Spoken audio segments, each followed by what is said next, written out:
స్పెషల్గా మీడియా మిత్రులకు కూడా మీరు ఏ విషయాన్ని ముందరికి తీసుకెళ్తే అది ముందరికి వెళ్తూ ఉంటుంది. ఈరోజు మా ముందు మీరు ఉన్నారు కాబట్టి ఒక పేరెంట్స్ ఆవేదన అర్థం చేసుకోగలరని నేను మిమ్మల్ని మా ఆవేదనను మీరు ముందుకు తీసుకెళ్ళగలని గవర్నమెంట్ వరకు తీసుకెళ్ళి మా ఆవేదన తెలుపుతారని ఆశిస్తున్నాను.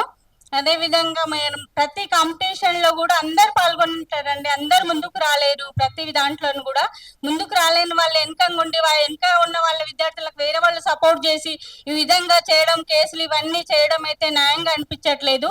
మా పిల్లలు ఎంతో కష్టపడి ఒక చిన్న ఉదాహరణ అండి, మా పిల్లల విషయంలో అందరు నవోదయ స్కూల్కి వాళ్ళు ఫీజులు కోచింగ్ ఇప్పించి ఇచ్చేసి నవోదయలో వాళ్ళకి సీట్లు రాలేదు. నేను ఏ కోచింగ్ ఇప్పించకుండా కూడా బుక్స్ తెచ్చి ప్రిపేర్ చేసి చేస్తే సీట్ వచ్చింది. అట్లా అని మాకు రాలేని వాళ్ళకి వచ్చింది అనడం కూడా కరెక్ట్ కాదు కదా.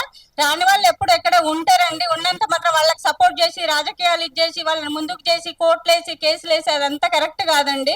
ఇది ఎందుకంటే మా పిల్లల ఆవేదన, వాళ్ళు పర్సనల్ లైఫ్ను కూడా సాటిస్ఫాక్షన్ చేసి మా పాప పెళ్ళయింది, ఆమె లైఫ్ను కూడా అత్తగారింటికి వెళ్లకుండా కోచింగ్ల సెంటర్లో ఉండి చదువుకుంటూ మేము ఫీజులు కట్టి అవన్నీ భరిస్తూ ఇది చేసి లాస్ట్కి ఇక్కడి వరకు వచ్చిన తర్వాత మళ్ళీ వెనక్కి వెళ్ళాలంటే ఎంత సఫర్ అవుతుందో అర్థం చేసుకోవాలండి అందరూ.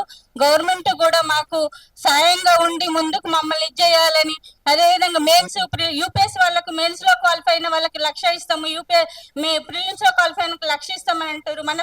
మన తెలంగాణ గవర్నమెంట్ వాళ్ళకు గ్రూప్ 1 ఆఫీసర్స్ మీరు కూడా హెల్ప్ చేసి మాకు కూడా ఏదో విధంగా హెల్ప్ చేయాలని, ఇది ఈ విధంగా మాకు జరుగుతున్న అన్యాయాన్ని ఎదిరించాలని కోరుకుంటున్నాం గవర్నమెంట్ ను కూడా. మా ఆవేదనను మీరు మీడియా మిత్రులందరూ మా ఆవేదనను మీరు ముందుకు తీసుకెళ్తారని కోరుకుంటున్నాము అండి.